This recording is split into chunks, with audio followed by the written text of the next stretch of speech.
Aujourd'hui, j'avais envie de vous parler de patience, de notre rapport au temps. La patience est quelque chose pour moi qui est compliqué à appréhender, car j'aime quand ça va vite. Je sens en moi mon côté bélier qui a envie de foncer. Ce côté fonceur reste une qualité que j'ai en moi. Ensuite, ce qui est important, c'est de trouver cet équilibre entre la vitesse et la lenteur. Car oui, elles font toutes les deux partie de notre vie. Elles font partie de moi. Ce sont des énergies qui s'entremêlent. Et les deux ensemble nous permettent d'avancer plus vite. Elles fonctionnent à l'unisson, l'une avec l'autre.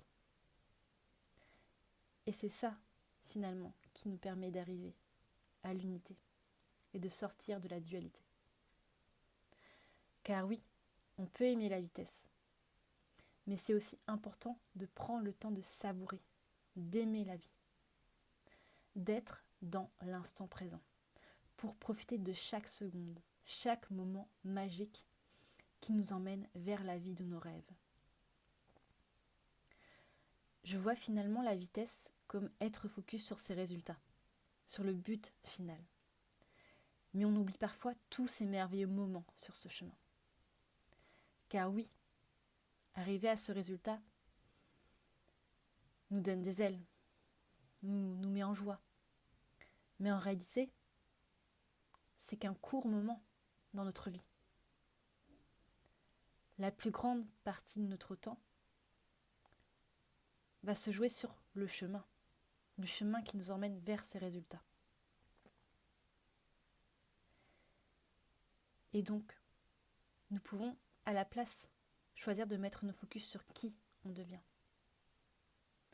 Les leçons qu'on apprend, les prises de conscience qui nous permettent de nous élever et qui renforcent notre force intérieure, notre sagesse. Et c'est ça qui nous permet de grandir, d'être dans notre puissance. C'est finalement lâcher nos attentes, lâcher l'impatience par rapport à ces résultats. En étant dans cette énergie, cela permet d'accélérer le temps. Et les opportunités vont venir à nous encore plus vite et facilement. On pourrait croire effectivement que la vitesse, le fait de foncer, de vouloir avancer vite, va nous permettre d'aller plus vite.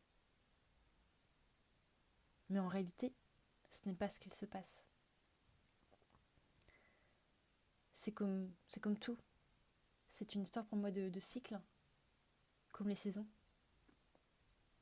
C'est un cercle vertueux. Et nous l'empruntons tous.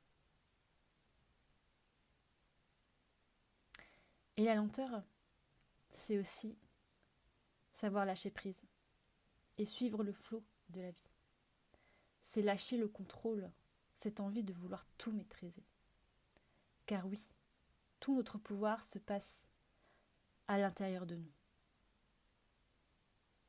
Nous ne pouvons pas agir sur les circonstances extérieures, que ce soit les situations qui se passent autour de nous, les personnes qui sont autour de nous. On ne peut pas les changer.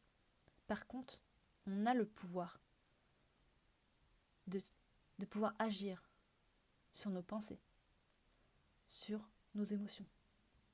Comment on réagit face à une situation. Car dans chaque situation, on a toujours le choix. Est-ce que je vais me créer un film négatif ou un film positif? Et ça, il n'y a que moi qui peut agir dessus, qui crée ma réalité. À toi ensuite de te questionner. Sur quoi tu mets ton focus? Comment tu choisis de vivre ces moments-là? Est-ce que tu décides de te créer des magnifiques souvenirs? Est-ce que tu agis dans la joie, l'amour? Ou est-ce que tu choisis un autre chemin, peut-être plus lourd pour toi? J'aime aussi me rappeler que l'univers a en réalité déjà tout planifié pour nous. Tout arrive au bon moment. Et je voulais juste te faire un petit clin d'œil pour finir pour finir ce texte que je te dis, c'est que bien sûr, il ne faut pas oublier de suivre toutes les infos de ton Human Design, car chaque personne est différente. On a chacun notre mode de fonctionnement, chacun nos forces, nos zones de vulnérabilité. Et c'est vrai qu'en suivant notre Human Design, ça nous permet d'avoir une vie facile et fluide. Et ça nous permet aussi d'accéder à nos rêves avec facilité. Et donc là, peu importe que ça se fasse lentement ou rapidement, on est aligné avec ce qu'on fait et on suit notre flot.